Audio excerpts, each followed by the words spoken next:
नमस्कार दोस्तों, मैं हूं कुलदीप यादव। स्वागत करता हूं आपका संकल्प स्टडी पॉइंट पे।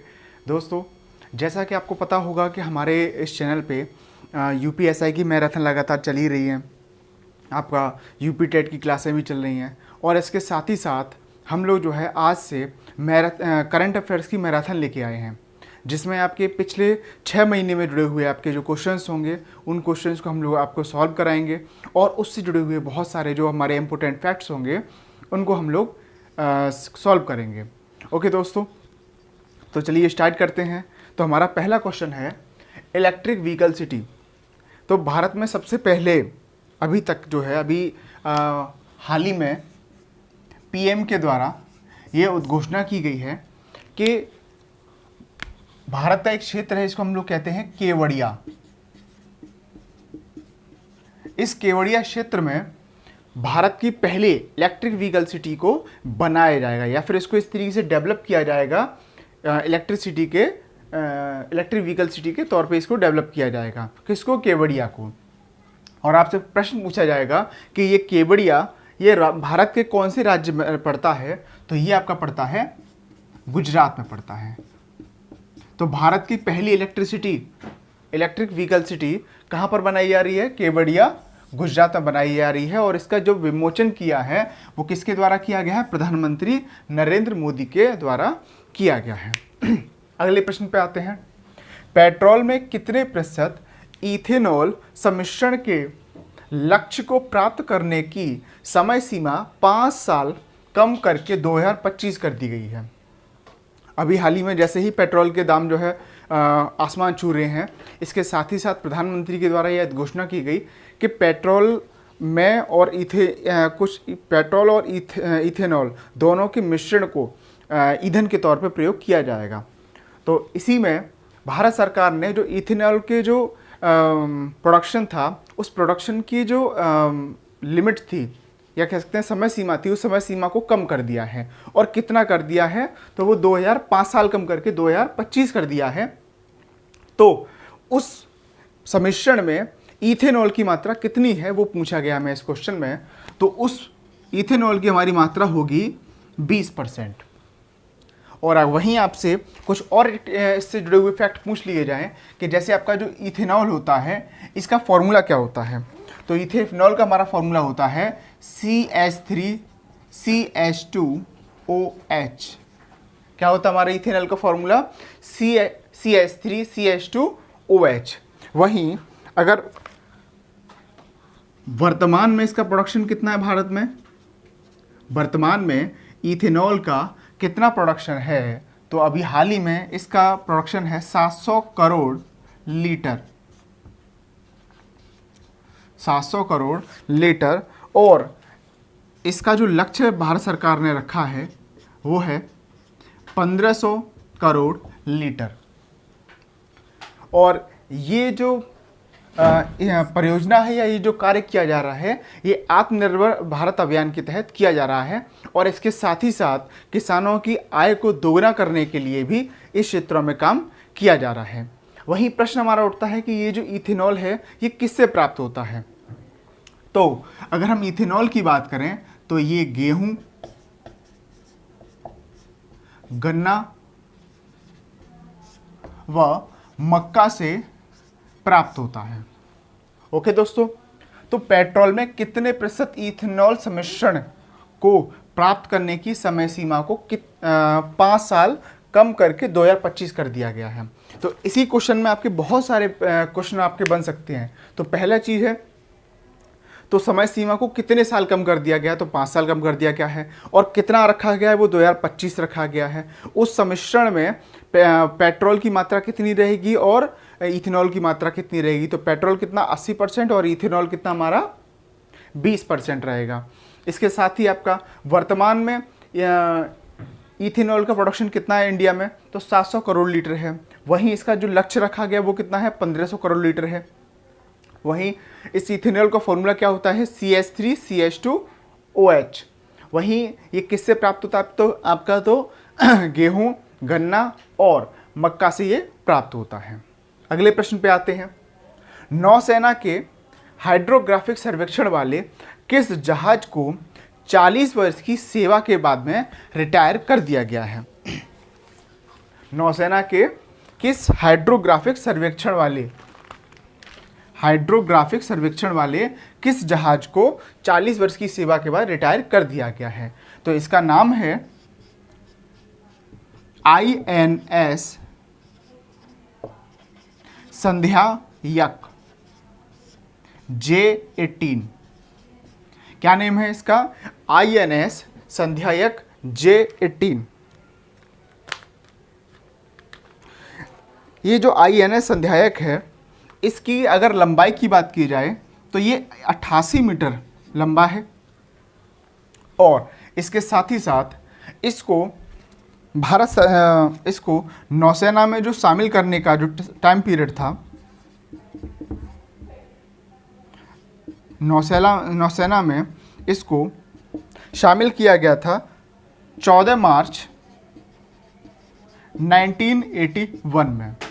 वहीं इसको बाहर करने का, या कह सकते हैं कि रिटायर करने का जो डेट है वो है हमारा 2021, जून 2021 में इसको रिटायर कर दिया गया है। वहीं आपसे पूछा जाएगा कि इसका निर्माण जो है वो किसके द्वारा किया गया है? तो इसका निर्माण किया गया है आपका गार्डन रीच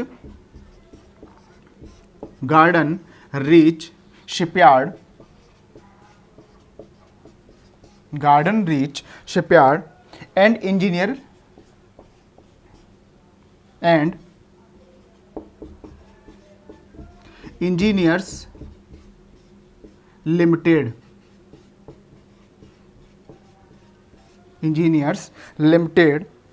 के द्वारा इसका निर्माण किया गया है। ओके दोस्तों, तो हमने 3 प्रश्नों को सॉल्व किया। पहला हमारा प्रश्न था इलेक्ट्रिक व्हीकल सिटी को कहाँ पर बनाया जा रहा है या कहाँ पर इसके लिए प्लान बनाया गया है? तो ये गुजरात के केवड़िया नामक स्थान पर ये बनाया गया है, और इसका विमोचन किसके द्वारा किया गया है? तो भारत के प्रधानमंत्री श्री नरेंद्र मोदी के द्वारा किया गया है। अगला प्रश्न है हमारा पेट्रोल में कितने प्रतिशत इथेनॉल सम्मिश्रण के लक्ष्य को प्राप्त करने की समय सीमा 5 साल कम करके 2025 कर दी गई है?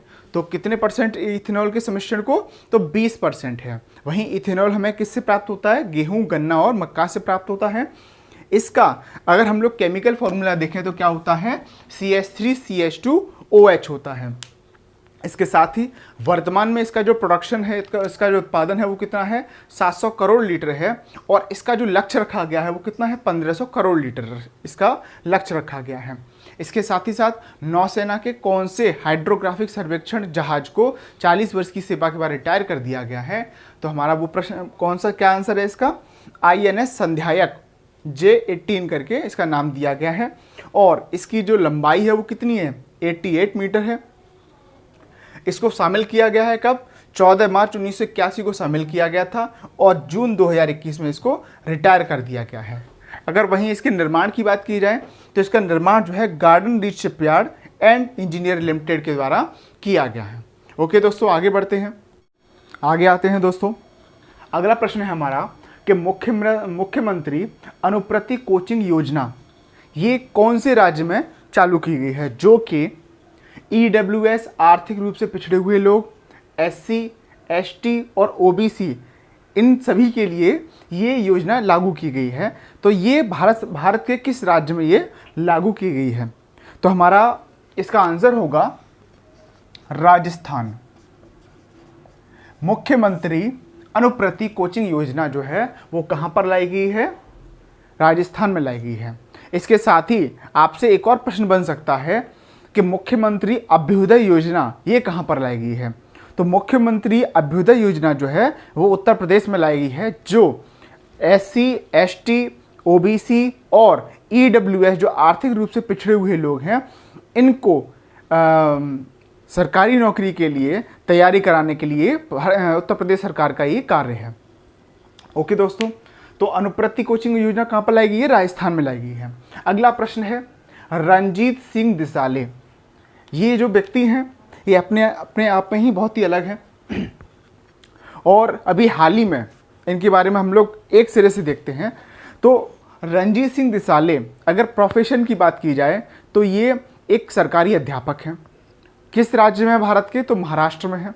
तो महाराष्ट्र में जब ये अभी जो है सरकारी अध्यापक हैं, और होता क्या है, इन्होंने अपने छात्रों के लिए अपने खुद के पैसे से एक साइंस लैब का फॉर्मेशन किया, साइंस लैब को बनाया।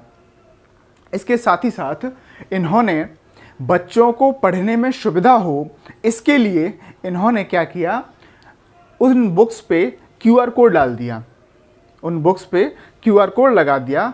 जब उस क्यूआर कोड को जब बच्चे स्कैन करेंगे तो उसी बुक से जुड़ी हुई, जो चैप्टर से जुड़ी हुई जो इन्फॉर्मेशन है उसको मोबाइल पर और अच्छे से समझ सकेंगे। तो जब इन्होंने ये अपने स्कूल के बच्चों के साथ में किया तो इसी चीज़ को एनसीईआरटी ने भी अपनाया, और इसके बाद में हम देखते हैं कि एनसीईआरटी की जितनी भी बुक्स हैं उन सभी बुक में क्यूआर कोड लगा हुआ रहता है, जिससे वो जो है बच्चे जिस भी पेज पर चाहें उस पेज को स्कैन करके देख सकते हैं, उसके बारे में जानकारी ले सकते हैं। ओके, तो कहाँ से जुड़े हुए हैं ये? महाराष्ट्र से जुड़े हुए हैं। पैसे से एक ये शिक्षक हैं। क्यूआर कोड ऑन बुक का आइडिया दिया इन्होंने, जिसे किसके द्वारा? एनसीईआरटी के द्वारा स्वीकार किया गया है। इसके साथ ही साथ 2016 में इन्हें innovative researcher of the year का पुरस्कार दिया गया था। किसको दिया गया था? रणजीत सिंह दिसाले को दिया गया था। वहीं दिसंबर 2020 में इन्हें वैश्विक शिक्षक का पुरस्कार दिया गया था। किनको? रणजीत सिंह दिसाले को। और जिसकी जो इनाम की जो राशि थी वो थी $1 मिलियन।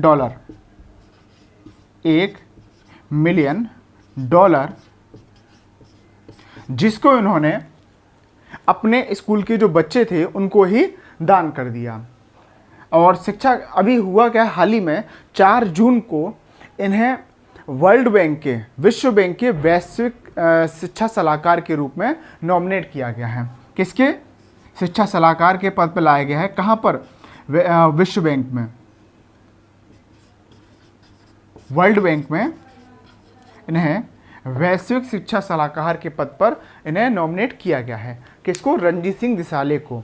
तो रणजीत सिंह दिसाले का जो नाम है वो हमारे पेपर के दृष्टिकोण से बहुत ही उपयोगी है और बहुत ही इम्पोर्टेंट है। आगे देखते हैं। हमारा अगला प्रश्न है, महासागर दिवस कब मनाया जाता है? 8 जून को मनाया जाता है, 8 जून को। और इसका जो इस बार थीम था वो था the ocean live and livelihood. Okay, वहीं अंतर्राष्ट्रीय खुशहाली दिवस ये कब मनाया जाता है? ये 20 मार्च को मनाया जाता है। और इसका जो थीम था वो था happiness for all, for ever. तो आपसे पूछा जाएगा कि बताइए मुख्यमंत्री अनुप्रति योजना ये कहाँ पर लाई गई है? तो ये राजस्थान में लाई गई थी। और ऐसे ही इसी तरीके की योजना मुख्यमंत्री अभ्युदय योजना कहाँ पर लाई गई है? तो ये उत्तर प्रदेश में लाई गई है। इसके साथ ही रणजीत सिंह दिसाले कहाँ से बिलोंग करते हैं? महाराष्ट्र से बिलोंग करते हैं। क्यूआर कोड ऑन बुक का आइडिया इन्होंने दिया था, जिसे एनसीईआरटी के द्वारा अडॉप्ट किया गया। इसके साथ ही इन्हें innovative researcher of the year का पुरस्कार दिया गया था। कब? 2016 में मिला था। इसके साथ ही दिसंबर 2020 में इन्हें वैश्विक शिक्षक का पुरस्कार दिया गया था।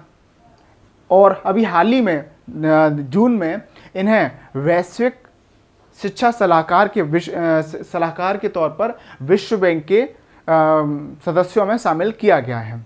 ओके दोस्तों, इसके साथ ही साथ महासागर दिवस हमारा कब होता है? 8 जून को होता है। अंतर्राष्ट्रीय खुशहाली दिवस 20 मार्च को होता है। महासागर दिवस का थीम क्या था? The ocean live and livelihood.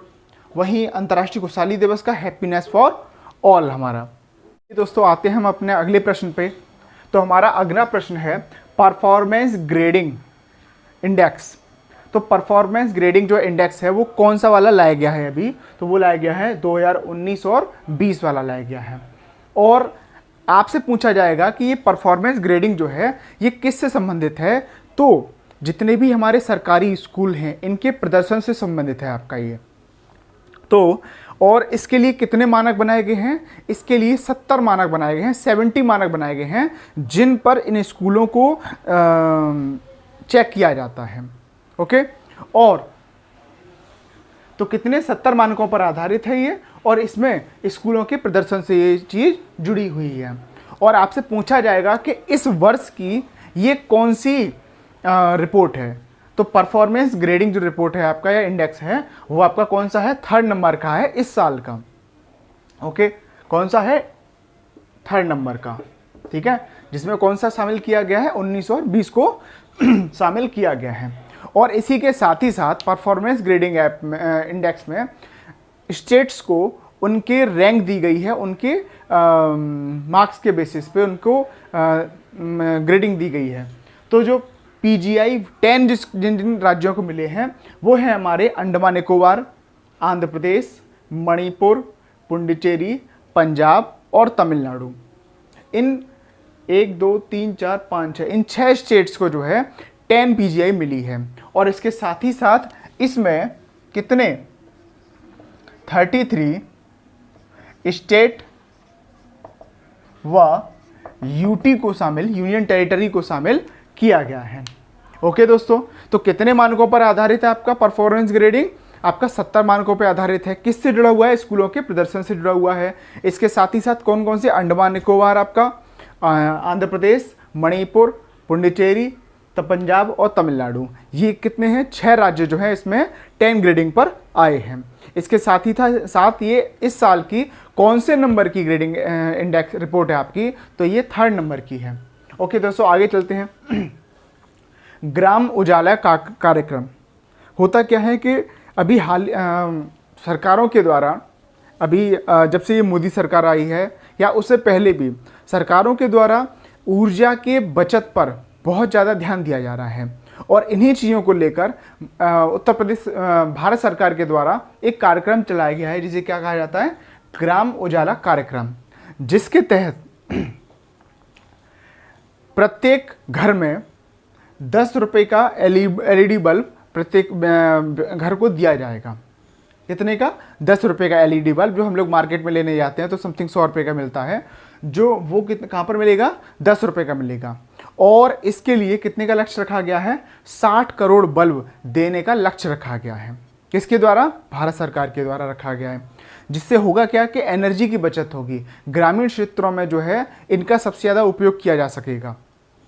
Okay दोस्तों, तो इसकी जो शुरुआत की गई है, तो दोस्तों इसकी जो शुरुआत की गई है वो बिहार के आरा से की गई है, बिहार के आरा से की गई है।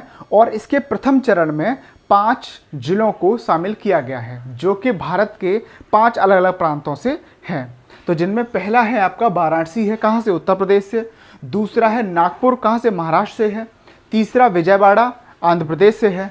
चौथा आरा बिहार से है। और हमारा जो पश्चिमी गुजरात के गांव हैं, इनको शामिल इसमें किया गया है। इसके साथ ही साथ इसका शुभारंभ कहाँ से होता है, तो हमारा आरा बिहार से होता है। और इसके शुभारंभकर्ता कौन है, RK सिंह, जो कि विद्युत मंत्री हैं। ओके दोस्तों, आगे बढ़ते हैं। मार्च 2020 में भारत आने वाले अमेरिका के रक्षा सचिव कौन थे, तो वो थे हमारे लॉयड जे ऑस्टिन,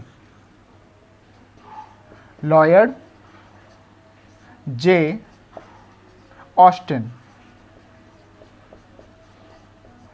लॉयड जे ऑस्टिन।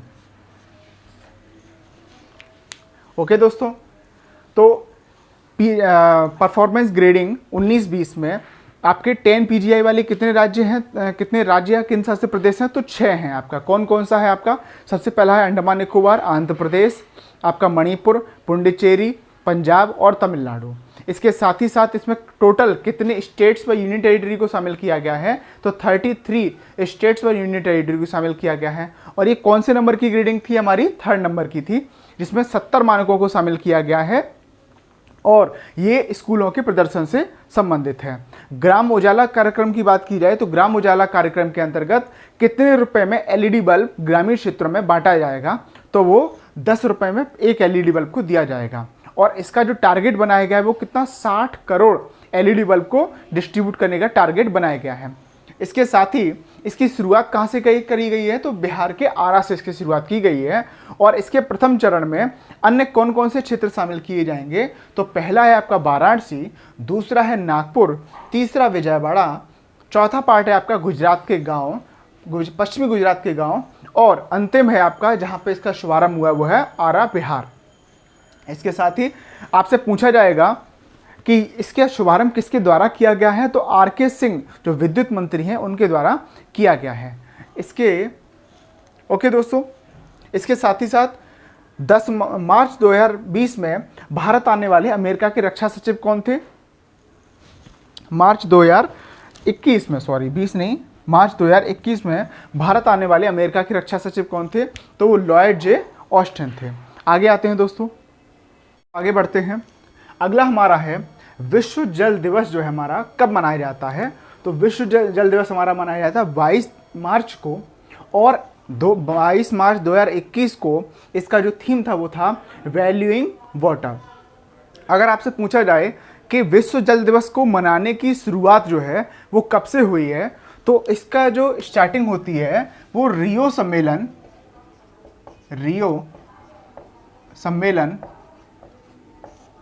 1992 से इसकी शुरुआत की गई थी। किसकी? विश्व जल दिवस की। अच्छा, अगला है कैच द रेन कैंपेन। होता क्या है कि अभी हम लोग देखते हैं कि गर्मी का मौसम चल रहा है, और इसके साथ ही साथ भारत के बहुत सारे राज्य ऐसे हैं, बहुत सारे शहर ऐसे हैं जहां पर भूमिगत जल जो है वो बिल्कुल ही ख़त्म हो चुका है, और ऐसे क्षेत्रों में पानी के लिए बहुत अधिक समस्या लोगों को फेस करनी पड़ती है। तो भारत सरकार के प्रयास रहते हैं, पर्यावरण मंत्रालय के प्रयास रहते हैं कि जो बारिश का पानी है इसको संरक्षित किया जाए, और इसके संरक्षण से होगा क्या कि भूमि का जल जो है इसके स्तर में वृद्धि होगी। तो होता क्या है कि इसी को लेकर कैच द रेन कैंपेन किसके द्वारा? जल शक्ति मंत्रालय के द्वारा चलाया गया है। और ये कैंपेन जो है वो कब से कब तक चलेगा? तो ये 22 मार्च 2021 से 30 नवंबर 2021 तक चलेगा। और इसका जो थीम है वो हमारे लिए बहुत महत्वपूर्ण है, वो है हमारा catch the rain where it falls when it falls. Catch the rain where it falls, जहां वो गिरती है और जब वो गिरती है। ओके, तो कैच द रेन कैंपेन किसके द्वारा चलाया गया है? तो जल शक्ति मंत्रालय के द्वारा चलाया गया है। इसके साथ ही साथ कब से कब तक? 22 मार्च 2021 से विश्व जल दिवस वाला जो दिन है उससे लेकर आपका 30 नवंबर 2021 तक ये चलाया जाएगा। इसका जो थीम है हमारा वो क्या है? Catch the rain where it falls when it falls. Okay दोस्तों, आगे है आपका केन बेतवा लिंक प्रोजेक्ट। केन और बेतवा ये दोनों ही नदियों का जो उद्गम है वो मध्य प्रदेश में है, लेकिन ये दोनों ही नदियां मध्य प्रदेश से बहती हुई उत्तर प्रदेश में आके यमुना नदी में मिल जाती हैं। और तो ये किसकी सहायक नदियां हैं? आपकी यमुना की सहायक नदियां हैं।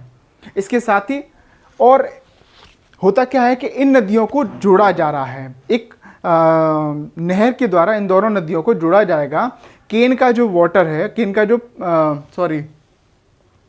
केन के जल को बेतवा के जल में हस्तांतरित किया जाएगा। उसका कारण है क्योंकि बुंदेलखंड वाला जो हमारा क्षेत्र है, उस क्षेत्र जो कि सूखा बहुल क्षेत्र, यहाँ पर बहुत अधिक सूखा रहता है, इस क्षेत्र में सिंचाई की सुविधा उपलब्ध कराने के लिए उत्तर प्रदेश के जल शक्ति मंत्री व मध्य प्रदेश के मुख्यमंत्री के बीच में यह समझौता किया गया है।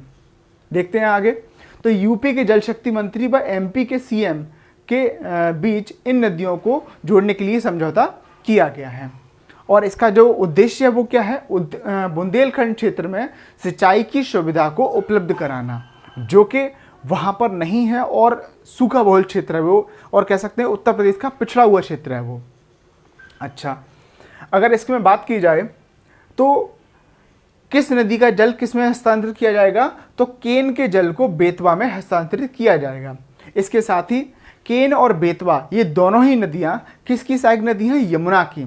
लेकिन अगर इनकी बात की जाए तो केन नदी यमुना में कहाँ पर मिलती है? बांदा में आके मिलती है। वहीं बेतवा नदी यमुना में कहाँ पर मिलती है? हमीरपुर जिले में आकर मिलती है।